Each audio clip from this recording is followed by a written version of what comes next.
نحمدہ ونصلی علی رسولہ الکریم اما بعد اعوذ باللہ من الشیطان الرجیم بسم اللہ الرحمن الرحیم اللہم صلی علی محمد وعلی آل محمد کما صلیت علی ابراہیم وعلی آل ابراہیم انک حمید مجید اللہم بارک علی محمد وعلی آل محمد کما بارکت علی ابراہیم وعلی آل ابراہیم انک حمید مجید۔ نبی پاک صلی اللہ علیہ وآلہ وسلم ایک دعا مانگتے تھے جو بہت خوبصورت دعا ہے۔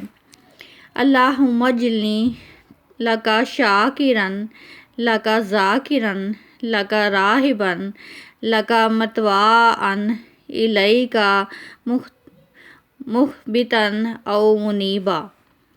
اللہم اجعلنی لکا شاکرن لکا ذاکرن لکا راہبن لکا متواعن الیکا مخبتن او منیبا۔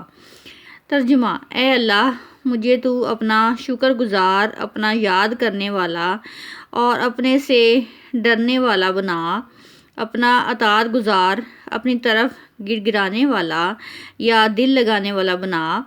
بحوالہ ابو داؤد 1510 صحیح۔ سپارہ نمبر 7 کا مختصر تعارف حاصل کریں گے۔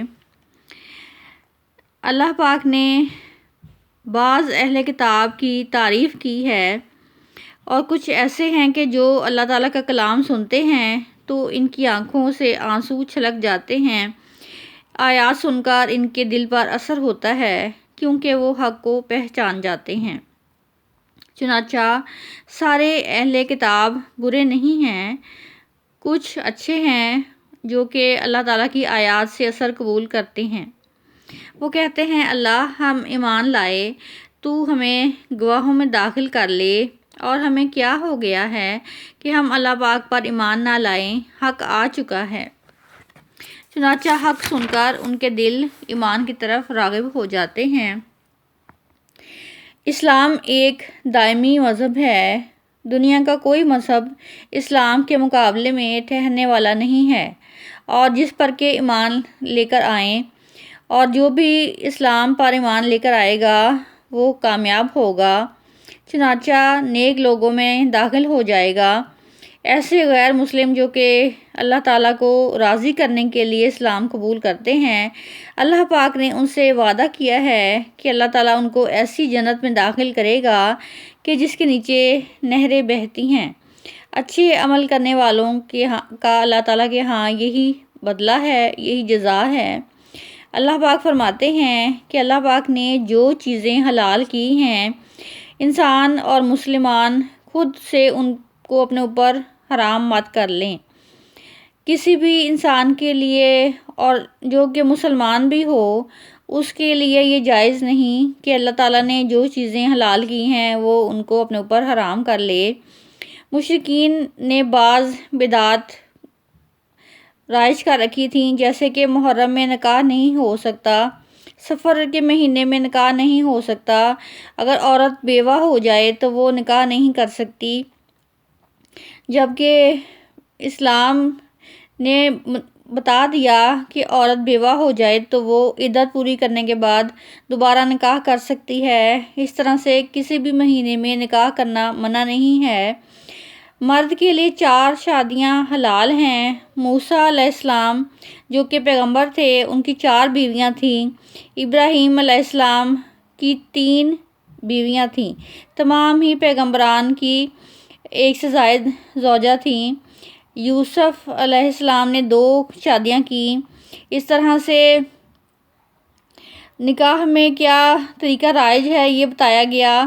اسی پارے میں اللہ پاک نے قسم کا کفارہ بھی اس بارے میں بتایا ہے کہ قسم کا کفارہ کس طرح سے ادا کیا جا سکتا ہے۔ اگر کسی نے قسم کھا کر توڑ دی ہو تو وہ 10 مسکینوں کو 2 ٹائم کا کھانا کھلائے یا غلام آزاد کر دے۔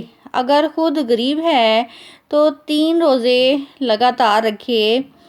شراب کو اسلام میں حرام قرار دے دیا گیا ہے۔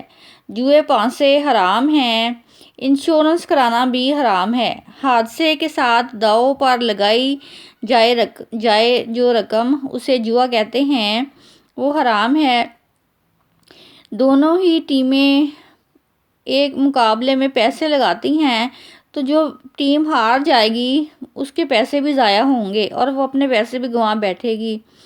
چنانچہ 7ویں پارے میں ہی عیسائیوں کو مخاطب کیا گیا ہے۔ اللہ پاک نے واضح طور پر فرما دیا کہ قیامت سے قبل عیسیٰ علیہ السلام زمین پر آئیں گے، ان کو طاقت دی جائے گی۔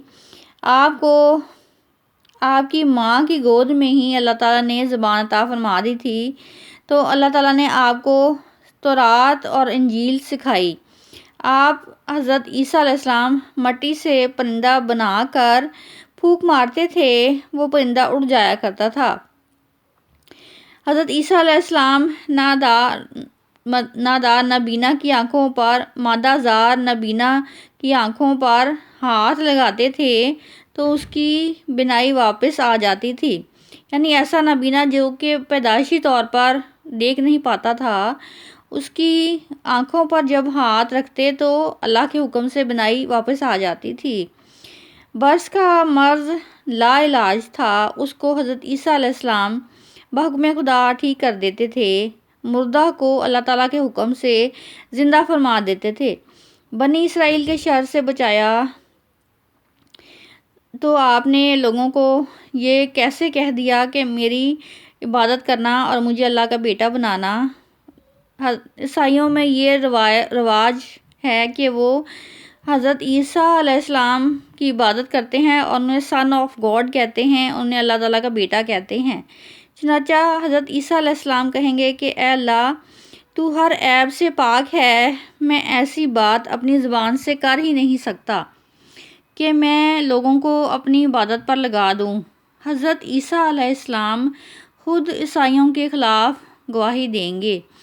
چنانچہ عیسائیوں سے خطاب ہے کہ توحید پر آ جاؤ، سچے لوگوں کو سچا بولنا ان کو فائدہ دے گا۔ سورۃ انعام میں مزید آیتوں کی تفصیل بتائی گئی ہے کہ مشرکین نے کیا کیا جانوروں کو جو کہ حلال تھے انہیں اپنے اوپر حرام کر لیا تھا۔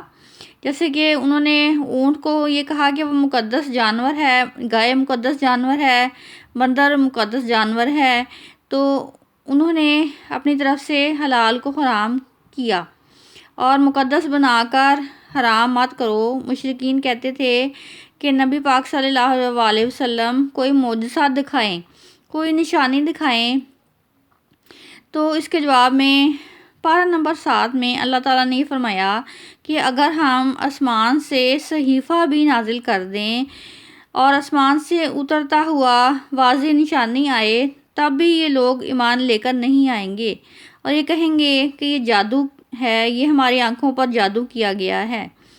نبی پاک صلی اللہ علیہ وآلہ وسلم انسان کیوں ہیں، اس پر بھی مشرکین اعتراض کرتے تھے کہ نبی پاک صلی اللہ علیہ وآلہ وسلم کھاتے پیتے کیوں ہیں؟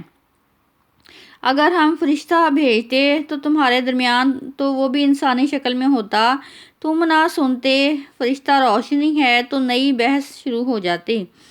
انسان کی بات زیادہ سمجھتا ہے، اگر زمین میں فرشتے تھے تو میں فرشتوں کو بھیجتا۔ آپ صلی اللہ علیہ وسلم بشر ہیں، ہدایت کے لحاظ سے نبی پاک صلی اللہ علیہ وسلم نور ہیں۔ مشرکین اپنی اولاد کو پیدا ہونے کے بعد غربت کے خوف سے قتل کر دیا کرتے تھے، اور قرآن پاک نے کہا کہ اپنی اولاد کو غربت کے خوف سے قتل نہ کرو، تمہیں بھی ہم رزق دیں گے اور ان کو بھی ہم رزق دیں گے۔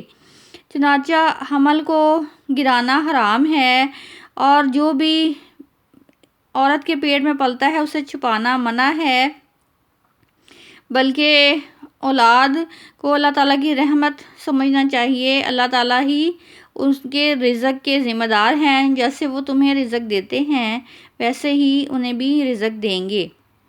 چنانچہ نبی پاک صلی اللہ علیہ وسلم سے کہا کہ جب غریب آئیں تو نہ صرف یہ کہ ان کو اپنی مجلس سے نکالنا نہیں ہے، بلکہ ان کی عزت اور تکریم کرنی ہے، ان کی حوصلہ افزائی کرنی ہے اور کہنا کہ ان کی نظر میں تمہاری اہمیت مالداروں سے زیادہ ہے، تم پر اللہ تعالیٰ کی سلامتی ہو۔ وآخر دعوانا ان الحمد للہ رب العالمین۔